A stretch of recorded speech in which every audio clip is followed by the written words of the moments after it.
صاحبة المشكلة أو القصة بتقول: أنا المعلمة سماح اللي بتربي ولادها بقالها 16 سنة، واللي اضطرت تنزل تقف في السوق وتبقى معلمة وهي لسه متعرفش أي حاجة.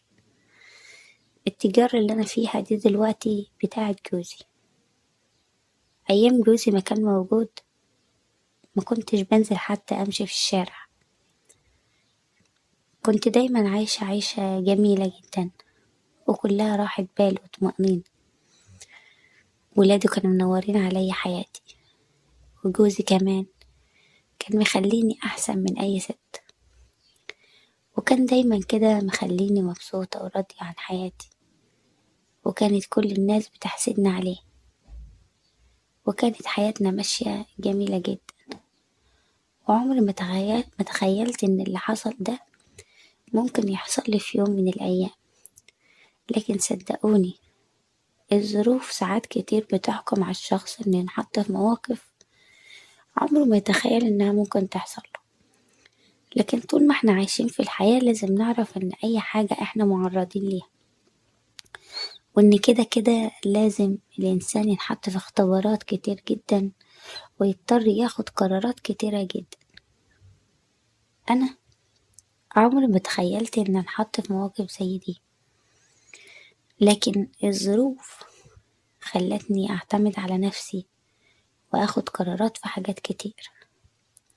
زي مثلا بعد جوزي ما توفى وولادي كانوا في الوقت ده اللي في الكلية واللي في الثانوية، اخواته كانوا عايزين ياخدوا شغله بتراب الفلوس، وولادي كانوا لسه صغيرين برضه ما عندهمش إدراك أوي للحياة، لأن جوزي كان مخلينا عايشين حياة رفاهية جدا، ملناش دعوة بأي حاجة ومنشغلش بالنا بحاجة، كل طلباتنا في الحياة مجابة وحياتنا حلوة جدا. وما كناش نعرف إن احنا كان لازم نبقى عارفين كل حاجة من زمان. المهم بعدها أنا رفضت. أخوه جه تقدملي بدل المرة 2 و3، وفي كل مرة كان ابنه بيطرده، وأنا كمان كنت رافضة الموضوع. هو صحيح سنه صغير ولسه شاب وما اتجوزش قبل كده، لكن كان إصراره على الجواز غريب جدا، وكل اخواتي وأهلي وولادي قالوا إن هو عايز يتقدملك مش حبا فيك، هو عايز يتقدملك عشان هو عايز الفلوس اللي موجودة يعني من جوزك. أنا جوزي كان شاطر جدا، كان شاطر في التجارة، وهو أصلا يعني من عيلة مبسوطة جدا، لكن هو كان الكبير وكان شاطر عنهم كل. وفعلا احنا عندنا يعني اللي يكفينا، مش كتير قوي لكن على الأقل اللي يخليني يعني أنا وولادي كويسين. لما تقدم لي أكتر من مرة وكان في كل مرة ابني بيطرده، عارف إن أنا بدأت أنزل الشغل وأخلي بالي منه. ابني كان لسه في أولى كلية، كان رافض فكرة إن أنا أنزل أشتغل، لكن قلتله بقدر إن أنا بحافظ على المال ده لحد أنت ما تتخرج وتاخد شهادتك، وبعد كده أنت اللي تكمل بقية حياتك تحافظ على الشغل ده وعلى الخير ده، لأن هو ده اللي هيجوز خواتك البنات ويخلينا دايما طول الوقت مش محتاجين حاجة من حد. وحاولت إن أنا أقنعه، فعلا قدرت إن أنا أقنعه بالموضوع. والأول يوم بقى كنت نازلة فيه شغل ده مش هتصدقوا كنت عاملة ازاي. ما كنتش لسه فاكرة إن الموضوع صعب كده، وإن هنحط في مواقف كتير ملهاش عدد، لكن حاولت على قد ما أقدر أتعلم وأفهم. ومع رغم إني عديت بحاجات كتير، لكن كنت بحاول في كل مرة أتعلم منها. وفي يوم وليلة، طبعا ده مش بسهولة، لقيت نفسي المعلمة سماح. لما كان حد يجي يناديني باسمي هقوله لأ، ناديني بالمعلمة سماح. كنت بحس إن اللقب ده بيديني ثقة في نفسي شوية. أنا أصلا يعني ماليش في حاجة، لكن اتعلمت كل حاجة عشان كان عندي إرادة إن أنا أتعلم كل حاجة عشان ولادي. وفضلت كده سنين، وابني كان خلاص آخر سنة في الكلية، وبنتي آخر سنة في الثانوية العامة، وبنتي الصغيرة كانت لسه في الإعدادي لأنها كانت أصغر واحدة فيهم. في الوقت ده ابني قرر إنه خلاص ينزل الشغل، وأنا الصراحة كنت مبسوطة لكن كنت خايفة عليه، وطلبت منه إنه ينزل معايا ومع العمال كده فترة عشان يعرف الدنيا ماشية ازاي، عشان لما أسيبه أبقى مطمنة عليه.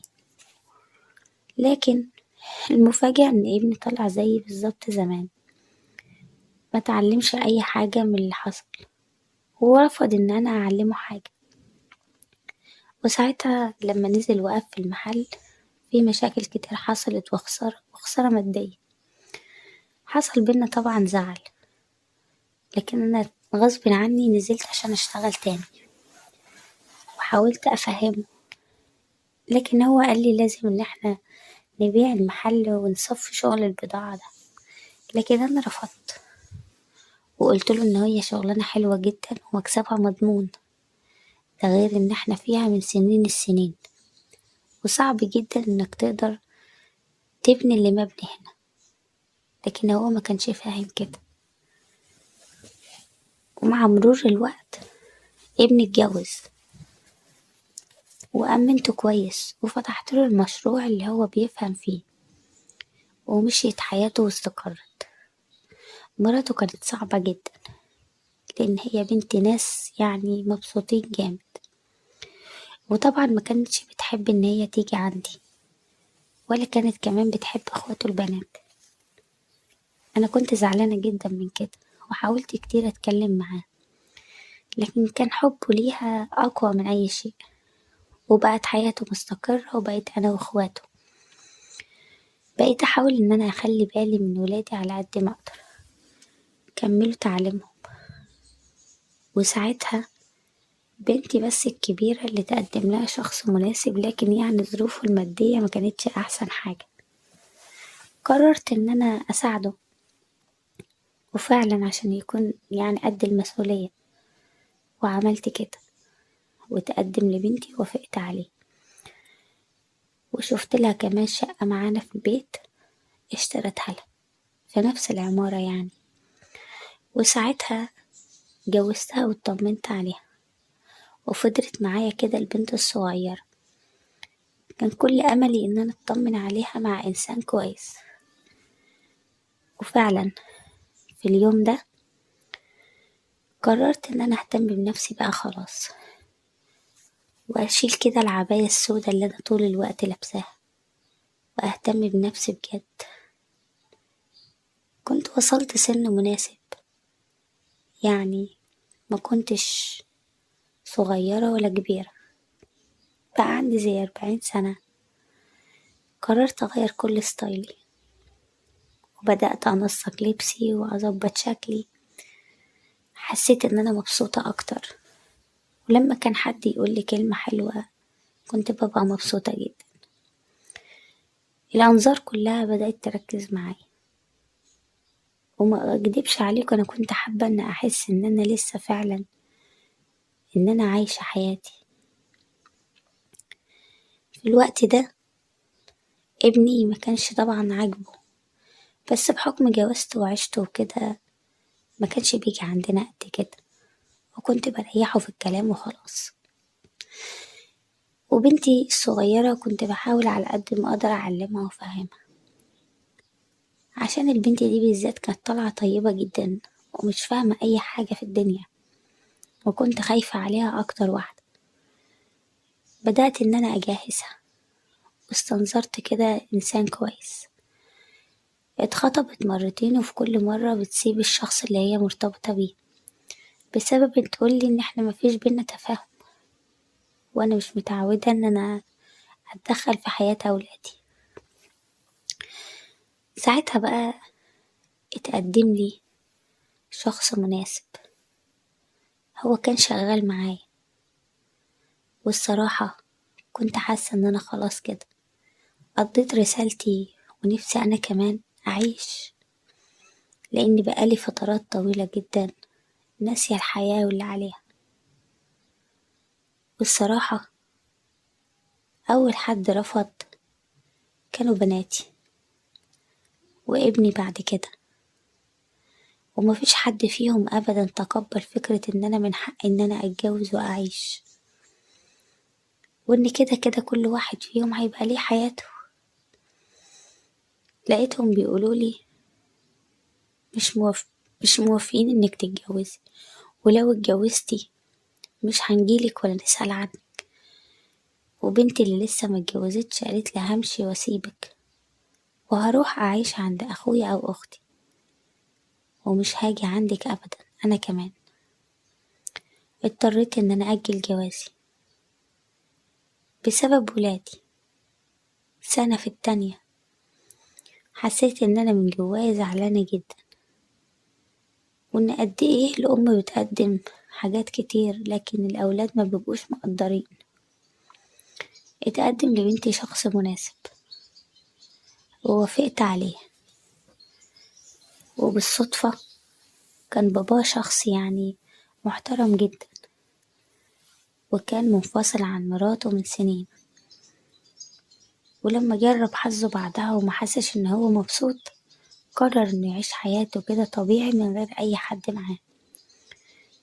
وابنه ده كان بنتي معجبة بيه جدا، ولما تقدم لها كانت مبسوطة، فرحت بيه، وفعلا اتجوزوا. وأخيرا اطمنت على بنتي الصغيرة. حسيت بقى خلاص إن أنا شلت فعلا فكرة الجواز دي من دماغي، ونسيت كل حاجة. حتى بعد حما بنتي ده متقدم لي رفضته، مع إن ولادي كانوا مرحبين بيه، معرفش ليه. يمكن عشان حالتهم المادية كويسة يعني، معرفش. المهم إن أنا رفضت وكملت حياتي في شغل زي ما أنا. وفي يوم كنت في الشغل عادي، ولقيت شخص داخل عليا، شاب يعني في التلاتينات، 27 26 كده.